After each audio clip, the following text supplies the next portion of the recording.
ياسين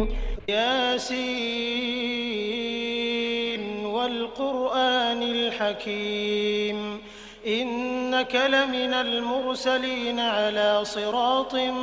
مستقيم تنزيل العزيز الرحيم